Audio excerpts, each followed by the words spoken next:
क्या सोफिया कुरैशी को आपने कोई इंटरेक्शन आपका कभी हुआ है? कुछ आप जानते हैं, कुछ उनके बारे में कहना चाहेंगे? देखिए, फर्स्टली ये अभी मैं जब आर्मी वॉर कॉलेज में कमांडेंट था तो उसने मेरे नीचे ट्रेनिंग भी करी है। और जो हमारी वुमेन ऑफिसर्स हैं जो अप्रूव हुए हैं, लीडरशिप पोजीशन में हैं, काफी ब्रिलियंट है। और उनकी जो कमिटमेंट है, हम लोग जब फौज में देखते हैं तो किसी नजरिए से किसी को लेते हैं, हम टास्किंग ओरिएंटेशन और उसकी काबिलियत को देखते हैं जी। और शी इज गुड और आपने उसका कॉन्फिडेंस देखा है।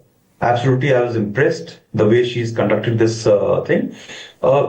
पूरे देश की नहीं, पूरी दुनिया की नजर थी। और ये जो दोनों महिलाएं हैं हमारी, they have really come up to the standards. I think बहुत बहुत सीनियर ऑफिसर्स भी इस तरह का जो एक इंटरव्यू होते हैं और मैनेजमेंट करते हैं और प्रेस स्टेटमेंट देते हैं, हमने ऐसे करते हुए बहुत कम लोगों को देखा है। I really admired both of them. I'm really impressed. बहुत बढ़िया। के शर्मा कुछ कहना चाह रहे हैं, जल्दी से के शर्मा बोलिए। देखिए, ये माननीय प्रधानमंत्री नरेंद्र मोदी जी की दूरदर्शिता का परिचायक है।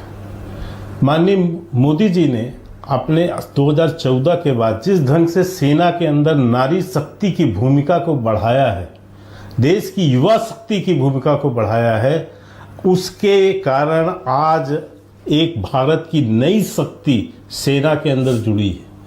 और मैं समझता हूं कि जिस ढंग की दूरदर्शिता का परचेस पूरे ऑपरेशन में, आप ये भी देखें, आप ही की लोग की जानकारी है कि पूरी रात माननीय प्रधानमंत्री जी इस पूरे ऑपरेशन को खुद मॉनिटर कर रहे थे, खुद मॉनिटर करते हुए लोगों की हौसला अफजाई कर रहे थे।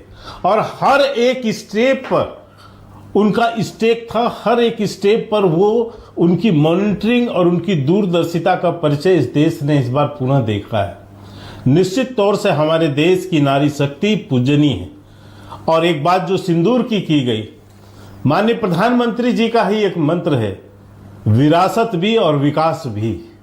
हमारी गौरवमयी जो विरासत है, जिसमें महत्ता है, जो हमारी वैदिक धर्म की महत्ता है, उस सारे विषयों को ध्यान में रखते हुए चीजों का निर्णय लिया गया है। क्योंकि भारत विश्व का सबसे बड़ा लोकतांत्रिक देश है और भारत ही अब विश्व का मार्गदर्शन करने के लिए आगे बढ़ रहा है महाशक्ति के रूप में। आज इस ऑपरेशन ने यह भी दिखाया है कि भारत कितना सक्षम है विश्व के अंदर, कि ये किस तरह से वार कर सकता है, किस तरह से अपना बदला भी ले सकता है। और जहां तक शक्ति को संग्रहित करने का है, मैं समझता हूं कि जिस ढंग से निरंतर प्रयास माननीय प्रधानमंत्री जी ने किया और इस सरकार ने इन 10-11 सालों में किया है, और सेना के मनोबल को जिस लेवल तक ले गए हैं वो, उसमें चाहे हथियार का विषय हो, चाहे उनको मोरल बूस्टिंग का विषय हो, ठीक है। टाइम खत्म हो रहा है। कर्नल नैन, क्लोजिंग कमेंट में आपको दे रहा हूं। उनके साथ कर्नल अपना त्योहार बना के मनोबल को बढ़ाने का वो माननीय प्रधानमंत्री जी ने करके कर्नल नैन, बस जाते जाते, ये जो न्यूक्लियर ब्लफ है, जो हमने पहले भी कई बार कॉल किया है, इस बार भी लगता है इस बार हमेशा के लिए न्यूक्लियर ये जो ब्लफ है ये खत्म हो जाएगा इस बार? कर्नल साहब बोलिए। डेफिनेटली खत्म होना चाहिए मानिक। देखिए, जैसे कि भावलपुर में आपने देखा कि अब्दुल राउफ जो कि एक आतंकी है, उसके साथ में पीछे इनके पाकिस्तान की सेना के अधिकारी खड़े हैं और जो ताबूत है उसके ऊपर पाकिस्तान का झंडा है। तो क्या पाकिस्तान के सैनिक वहां ट्रेनिंग दे रहे थे जो मारे गए, या फिर पाकिस्तान जो है इन टेररिस्ट को जो है अपने सैनिक मानता है और अस्पताल में भी जाके इन लोगों से मिले? तो मेरा मानना है कि कोई एक वर्दी में, एक यूनिफॉर्म में, एक बगैर यूनिफॉर्म की है, तो है तो साथ साथ, चाहे वो एलओसी पर क्यों ना हो, इनकी पोस्टों के साथ साथ इनके लॉन्चिंग पैड होती हैं। तो मेरा निजी मानना यह है कि अब इन सब चीजों को छोड़ के कि भावलपुर और ये सब जगह दाएं बाएं, एक मेन प्लेस है जहां पे ये पूरी की पूरी सेना कंसंट्रेटेड है, जो कि एक तरीके से पूरा का पूरा इन्वॉल्व है टेररिज्म के अंदर।